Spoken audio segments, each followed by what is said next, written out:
1 கொரிந்தியர் 15ஆம் அதிகாரம் 42ஆம் வசனம், மரித்தோரின் உயிர்த்தெழுதலில் அப்படியே இருக்கும். அழிவுள்ளதாய் விதைக்கப்படும், அழிவில்லாததாய் எழுந்திருக்கும். அழிவுள்ளதாய் நீங்கள் நானும் விதைக்கப்பட்டாதான் அழிவில்லாதவனாய் நான் என்ன ஆவேன்? என்னுடைய ஆவி கிறிஸ்துவின் சரீரமாய் எனக்குள்ளே வந்து நான் என்ன ஆவேன்? உயிர்ப்பிப்பேன் அப்படின்றார். இப்போ அழிவுள்ளது எது அப்படின்னு சொல்லி பார்க்கணும்னா, அங்க 50ஆம் வசனத்துல பாருங்க, நான் சொல்லுகிறது என்னவெனில், மாம்சமும் ரத்தமும் தேவனுடைய ராஜ்யத்தை சுதந்திரிக்க மாட்டாது. எதுங்க இப்ப அழிவுள்ளது?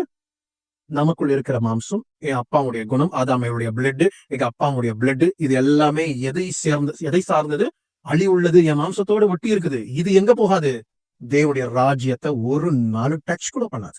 என்ன சொன்னா, நீங்க மறுபடியும் பிறந்தால் தேவ ராஜ்யத்தை காண்பீர்கள், தேவனுடைய ராஜ்யத்துக்குள்ள பிரவேசிப்பீங்க அப்படின்னு சொல்லிட்டாரு. அதே போல யார் தேவனுடைய பிள்ளைகள்? மாம்சத்தோடும் ரத்தத்தோடும், அடுத்தது புருஷனுடைய சித்தத்தோடு இருக்கிறவங்க என் பிள்ளைங்க கிடையாது. இதுல இருந்து அவங்க மறுபடியும் எனக்குள்ள பிறக்கணும், அவங்க என் பிள்ளைங்கன்னு சொல்லிட்டாரு. அப்ப நல்லா யோசிச்சு பாருங்க, மாம்சமும் ரத்தமும் தேவனுடைய ராஜ்யத்தை சுதந்திரிக்க மாட்டாது. அழிவுள்ளது. எது அழிவுள்ளது? உங்க மாம்சம், உங்க ரத்தம் அழிஞ்சு போயிடும். இந்த மண்ணில் உங்க ரத்தம் மறுபடியும் எழும்புமா? ரத்தமும் மாம்சமும் பிளாட், அதோட அந்த மண்ணோட உறிஞ்சு போயிடும். உங்க எலும்பு, உங்க சதை எல்லாமே இங்கதான் இருக்கும், மேல வராது. அப்ப இது ரொம்ப முக்கியம்.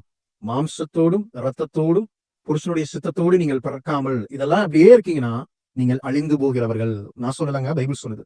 அப்போ இது அழிவுள்ளது, இது இப்படியே அழிஞ்சிரும். உங்க ஆத்மா இதோட வாழ்ந்துட்டு இருக்குதுன்னா நித்திய நரகம் அப்படின்னு ஆண்டவர் சொல்லிட்டார். இப்போ அழியாமையை இது சுதந்திரிப்பதே இல்லை. எது? இந்த அழிவுள்ளது அழியாமையை கண்டிப்பா சுதந்திரிப்பதே இல்லை. ஏன்னா மாம்சத்தோட ரத்தத்தோடவே நீங்க இருக்கீங்க, அப்படியே வாழ்ந்துட்டு இருக்கீங்க. உங்க இஷ்டம், உங்க ஆசை, உங்க மனம், உங்களுடைய கோல் எல்லாமே உங்களுடைய சித்தத்தின்படியே நீங்க வாழ்ந்துட்டே இருக்கீங்க அப்படின்னா ஒரு நாளும் தயவு செய்து புரிந்து கொள்ளுங்க, அறியாமை என்கிற ராஜ்யத்தை தேவன் உண்டு பண்ண வந்தால் புதிய வனம் புதிய வழி உங்களுக்கு கிடைக்காது அப்படின்னு ஆண்டவர் சொல்லி இருக்கிறதை நீங்கள் நானும் தெளிவாய் வாசிக்கலாம். அதனால தயவு செய்து புரிந்து கொள்ளுங்க. இதை குறித்து தொடர்ந்து நாம் பார்க்கலாம். கர்த்தர் நல்லவர்.